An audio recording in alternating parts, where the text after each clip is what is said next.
YouTube, with the 2024 NBA offseason happening so fast and the Western Conference, historically being super talented and super competitive year by year, this might sound crazy, right? Because I know the West has been great throughout my lifetime at least, but I actually think the West has a chance to be better than it's ever been in 2025, and I think it actually will be. We could be looking at potentially in 2025 the greatest Western Conference we've ever seen. I mean, I can count on two fingers, two of them. Put them up, folks, two fingers. Oh, there you go. Exactly how many teams won't be in the mix for a playoff or play-in spot. Those two teams being the Portland Trail Blazers and the Utah Jazz. And even those two teams have some really good players worth watching. This is absolutely insane, folks. Top of the conference getting so much better in the offseason. In this video, I want to go through team by team in the Western Conference, tier by tier, why I think this is a historically great West that we're going to see in 2025. Let's get right into the video, folks. So starting off the video, I mean, you have probably in tier one, right? Let's kind of separate these groups of teams in tiers. I think you have a clear and obvious top tier in this conference, and that is with quite a lot of teams in it, right? I mean, to me, these few teams have very few separation between them individually, and those teams are in tier one, in my personal opinion, the Denver Nuggets, the Minnesota Timberwolves, the Dallas Mavericks, the Oklahoma City Thunder, the Memphis Grizzlies, I think you should put in there as well. Memphis getting super disrespected. Check out my video on that. And maybe if you want to put the Los Angeles Lakers in that tier, I could hear you out, right? The thing is, like, that's 6 teams that could easily make it out of the West, in my opinion, and I wouldn't even be surprised. Like, some of them I'd be a little bit more surprised than others, but nonetheless, those are 6 teams that I think have a real shot to make the finals next season. The crazier thing than that is the B tier, in my opinion, like the second tier of teams, is even like more insane in terms of how good they are, right? Like, there are a bunch of teams in that second tier that I think also, if everything goes perfectly for them and if they make a little bit of tweaks, I think could easily be in contention as well. And those teams include the Los Angeles Clippers, the Phoenix Suns, the Golden State Warriors, the Sacramento Kings, who are now favorites to win DeMar DeRozan sweepstakes in the offseason, which would make them a ton better. The New Orleans Pelicans. You have 5 teams right there that I think will be play-in or playoff teams in the mix, right? Mathematically, someone's gotta, have a bad season, right? But I just don't see it with the rosters constructed as we speak, right? And then you have below that a tier of a few teams that could potentially surpass those B tier teams, right? And those teams include the San Antonio Spurs and the Houston Rockets, right? Like, these are 2 teams that are hungry and they're young and they're competitive, right? The San Antonio Spurs getting a ton better in the offseason, the Houston Rockets getting a little bit older and more mature, and I don't think the Rockets are done yet in the offseason. I think there could be a big trade coming with the Rockets. They have a ton of assets to bargain with and honestly just a ton of room to grow, right? So when you really look at it, right, like I said, there's only 2 teams in the West that I don't even expect to be in the playoff mix, right? And those are the Utah Jazz and the Portland Trail Blazers. Every other team, every single other team has a real shot at a playoff or play-in spot. You might disagree with the tiers that I have, set up in brackets, right? You might think, one team should be a little bit higher than the other, but nonetheless, I don't think anybody could disagree that all of those teams, have a chance of making the playoffs, right? These are,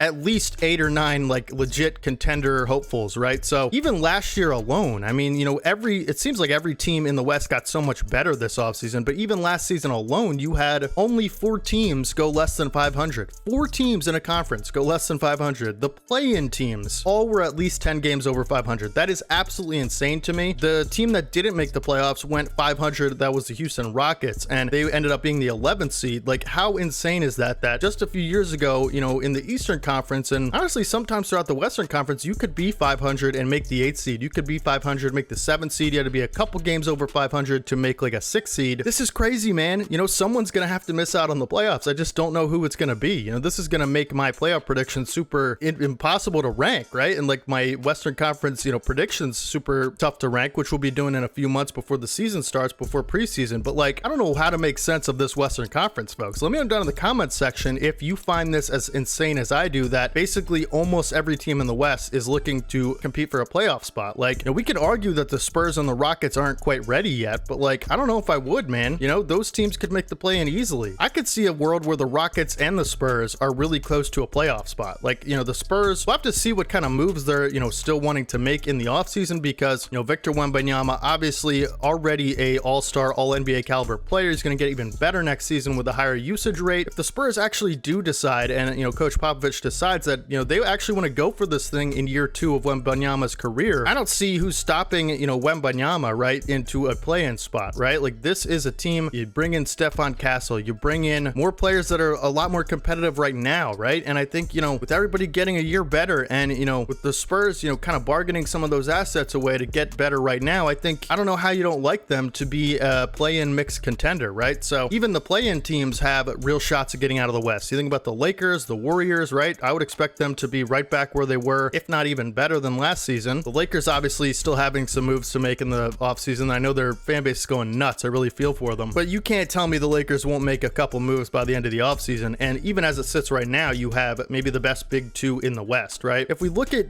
Denver, they got a little bit worse, right? Denver, losing KCP to the Magic, right? They're in talks of, maybe they want to bring in Russell Westbrook or a backup ball handler to kind of, be a little bit more offensive minded, right? Denver is a team that's kind of hard to predict for me because, Jamal Murray getting that massive extension, having kind of a rough playoff run in 2024 against that Minnesota defense, he was a little bit injured. So it's kind of hard to rank Denver because obviously they still have the best player in the world, in my opinion, in Nikola Jokic, but some of those pieces around him seem to be fading away or, not returning to their team, right? So keep an eye on Denver. They were the 2 seed last year. I would obviously expect them to be a top 5 seed this season, but just how far into that top 5 is questionable. You talk about the Dallas Mavericks getting so much better, right? Making it all the way to the finals, a Cinderella finals run last season. They end up adding, 2 big pieces to their core, and that is Klay Thompson, second best shooter of all time, in my opinion, and Najee Marshall, another defensive 3-and-D wing to bring off of the bench, or you could put him in the starting lineup, right? I mean, think of the starting lineup for the Mavs next season. It's going to be Luka Doncic, Kyrie Irving, Klay Thompson, PJ Washington, and probably Derek Lively II. Off the bench, you're going to have guys like Daniel Gafford, right? Najee Marshall. You'll have to see what they do with some of these guard spots, right? But listen, this is a team that is even better next season in 2025, and they made the finals last year. Minnesota Timberwolves getting a ton better in the offseason, right? You lose Kyle Anderson, but you bring in Rob Dillingham in the draft. I mean, that is such a great pick for them. I've talked about plenty of times how, the biggest problem with the Timberwolves this season, obviously they're so good, right? And so ready to compete next season. Their biggest issue to me was a backup ball handler that could, create some offense for himself. So you bring in Rob Dillingham at, 8th overall pick, you trade for him. Such a great move. The Oklahoma City Thunder getting a mile better than they were last season, right? Not only do you get your young guys a year more developed going into next season, you also bring in maybe the top defender in the league on the wing, and that is Alex Caruso. You bring in Isaiah Hartenstein with that big contract who will solve a lot of your rebounding and,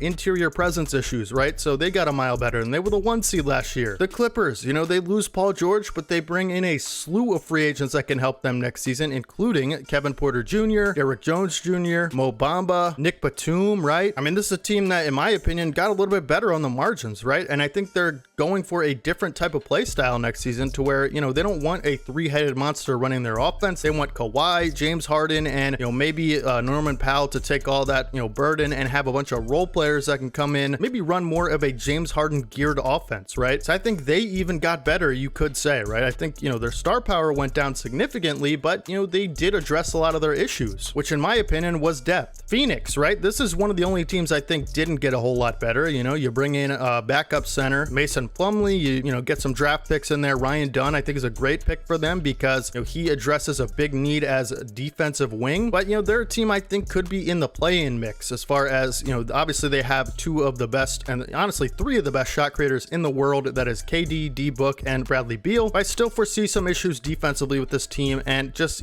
depth as a whole. You lose Eric Gordon, right? There's some issues with the Suns, but they'll still be in a play-in mixed contention, no doubt about it. The Pelicans, you're even considering bringing back Brandon Ingram now. This is not something I foresee playing out super long because you're either going to trade him probably by the deadline, right? Or you're going to keep him and extend him. They don't seem like they want to extend him, but either way you look at it, you actually bring in DeJounte Murray, right? So imagine a scenario where Brandon Ingram extends with the Pelicans, right? I don't foresee him extending. You draft Yves Messi to fill in that Jonas Valanciunas 5-man role, right? I still think center is kind of an issue there, but think about this starting lineup, right? You have CJ McCollum and DeJounte Murray, right? Those are 2 offensive specialists that are just going to absolutely dominate ball handling, playmaking, and shot creation, right? Really good offensive guards there. DeJounte Murray is still pretty good defensively, in my opinion, if he's in a role where he has to do less offense, which I think he will be in New Orleans. You lose Najee Marshall, right? And Dyson Daniels and Larry Nance, right? Some big losses there, but you still have Zion Williamson, who'll be coming back healthy and motivated. If he looks anything like we saw in that 2023 or 2024 play-in game with the Lakers, then I think you're pretty confident about his ability. Still have Trey Murphy Murphy and Herb Jones, first team all NBA caliber defensive player Herb Jones. I just love the Pelicans, man. They're going to be in the mix, no question. Whatever happens with Brandon Ingram, and maybe in the Brandon Ingram trade, you could get a solid piece out of it that can contend next year with you, right? The Sacramento Kings, front runners to win the DeMar DeRozan sweepstakes. I mean, how can you not love that? The Sacramento Kings were a team that in 2023, they looked really great, made all the way to the 2 seed, lost in the first round.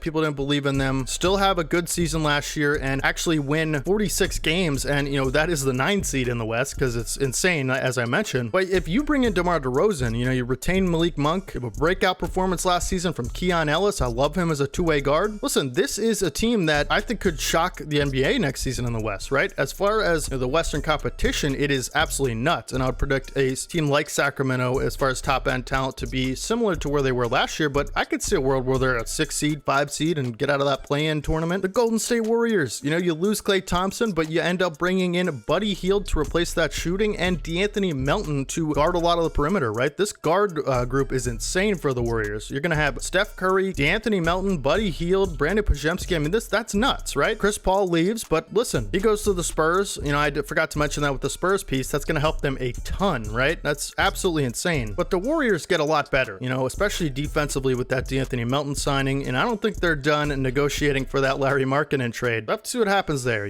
Clearly they want to add some more star power alongside the shooting goat Steph Curry, but they get a lot better for me, in my opinion, right? Los Angeles Lakers. How can we not talk about the Lakers, right? They bring in Dalton Knecht out of the draft. Absolute steal out of the draft, right? You get him on a really good pick at 17, really good value pick, I should say. And you address a lot of that shooting and off-ball offensive ability that, the Lakers have been needing, right? There are still moves to be made for the Lakers, no question about it. You draft Bronny James, you draft Dalton Knecht, but I still think there are plenty of moves that are going to be, made moving forward for the Lakers. You sign Max Christie to an extension, you sign Jackson Hayes to an extension, Jalen Hood-Schifino's a year more developed. Maybe you can see his defensive ability and, length at that guard position, give him a better role next season. We'll have to see about that. You lose Taurean Prince, but another thing I think nobody's really talking about for the Lakers is basically you're getting Gabe Vincent and Jared Vanderbilt back, right? Those guys were injured all of last season almost and didn't even contribute that much. So, basically you're getting 2 quality role players just to start the season that kind of just weren't available last season. So that is something I don't think a lot of people are talking about. Obviously, I think there's a trade that will be made at some point with the Lakers. They're going to have to add more talent if they want to be, considered as a, top 3 seed in this giant mess of the Western Conference. Talked about Minnesota, talked about OKC, OKC extending their young role players, Aaron Wiggins and Isaiah Joe. I love their depth and I just love their core, right? So I think, OKC is one of those teams that is going to be even better next year. They're going to be tough to stop in that regular season. They got young legs, they got fresh role players, and I just think, I might have OKC as my favorite in the West. We'll have to see. But Memphis, we just made a video about Memphis. Like I said, check it out if you guys haven't seen it. You guys really seem to enjoy that video. This is almost a brand new team in the West. The Memphis Grizzlies, I think, are in that first tier of talent. Listen, they have one of the best players in the league, Ja Morant, right? Desmond Bane's a year better, and he showed a lot of on-ball creation ability as a second guy offensively. I think you have to think of that as an improvement, right? Obviously, I'm assuming health isn't going to be an issue for all these teams. If we factor in health, it's not going to be as fun to talk about. But when you're talking about health, the Grizzlies have to be brought up because, if they can stay healthy, they are 100% in that first caliber of teams. It's just like adding another, experienced contender into the mix, right? This is a team that has playoff experience in their core. Ja Morant, Desmond Bane, maybe the best, two-man tandem in that backcourt. You bring in Marcus Smart last year, hadn't had a full season in Memphis yet. So, we'll have to see what happens there. Who comes off the bench? Will he start? We'll have to see. But basically, out of all that chaos and transition period in Memphis, I talked about this in the video the other day, but you end up finding really great talents through all that lineup turmoil with Vince Williams Jr. and GG Jackson, right? So, this is a team that is 1,000 times better than it was going into 2023. Clearly, you don't have Ja Morant suspended, hopefully not injured, knock on wood. Don't want to see any injuries in this league. But look out for Memphis, man. They're going to be a top 5 seed if everything goes well for them. Top 4, no question, if Zach Edey can be a quality center, right? So you get him at 9th overall. I've come around on Zach Edey, and I had some criticisms early on. Then I kind of, Memphis fans really put it in perspective for me. So if you're watching this video and you are a Memphis fan, shout out to you for opening my eyes to how great Zach Edey could be. I had some questions about the defense, but you're getting Brandon Clark back. You find these 2 great players in GG Jackson and Vince Williams, both on long-term contracts now, and these are versatile players, man. The Memphis Grizzlies are absolutely nuts. Watch out for them as a top 4 seed next season in the West. They're going to be hungry and going to get everybody's, Western Conference love and recognition that they got last season. Nobody's talking about the Grizzlies. Grizzlies like they are the Timberwolves or the Thunder. They are that good. Trust me, right? And then, the Houston Rockets, that's a team, again, another team with a lot of bargaining chips that they could push forward on the table and,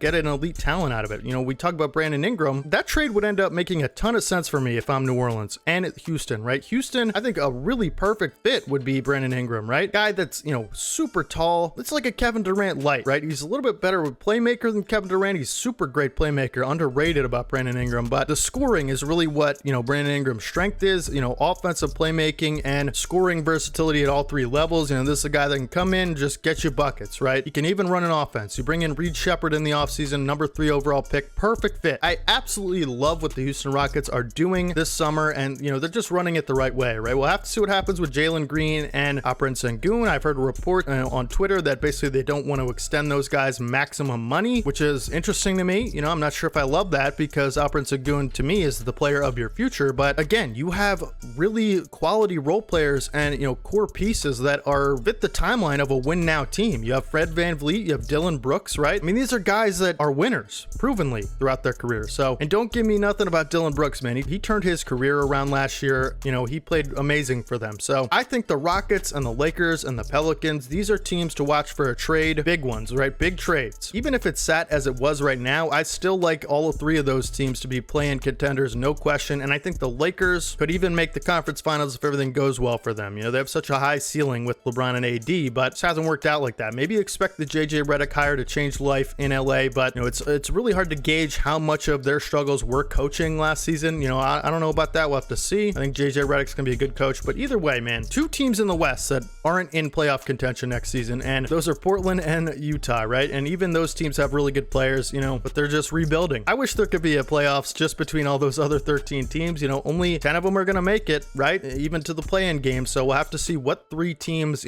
miss the cut out of those 13. But this is insane. This is gonna be historically great. And let me know down in the comment section if you agree with me. I had to talk about this, man, because I'm looking at all the Western Conference teams in the standings last season, and I'm like, which one of these teams, other than the 2 I mentioned, aren't supposed to make the playoffs with all their talent, right? It's just going to be so hard for me to predict in that playoff prediction video, but that'll be, once the offseason's kind of winding to a close. But let me know down in the comment section what you think of this take that I have, that this could be the greatest Western Conference we ever see. Not even just the teams and their records next season. You have all-time greats scattered throughout the entire Western Conference, right? You have all-time greats. You have great players right now that are going to be all-time greats. I mean, it's just insane, right? The East got a ton better too. Maybe we'll make a video about that moving forward, but let me know down in the comment section what you think of the West. Subscribe to the channel if you guys haven't already, man. It really means a lot to me. We upload content just like this every single day on the channel. Wouldn't want you guys to miss it. I love NBA basketball and I want to share my passion with you guys every day. So what you're getting if you subscribe, like I said, it's free and it also really helps me out a lot. And if you enjoyed content like this and this video in particular, you're going to see stuff like this every single day, right? That's what you get if you subscribe. So make sure you guys subscribe. It really mean a lot to me. Other than that, man, drop a like on the video if you guys did enjoy it. Let me know down in the comment section what you think. Any feedback's appreciated, positive or negative. As long as it's negative and it's constructive, I will 100% take it into consideration.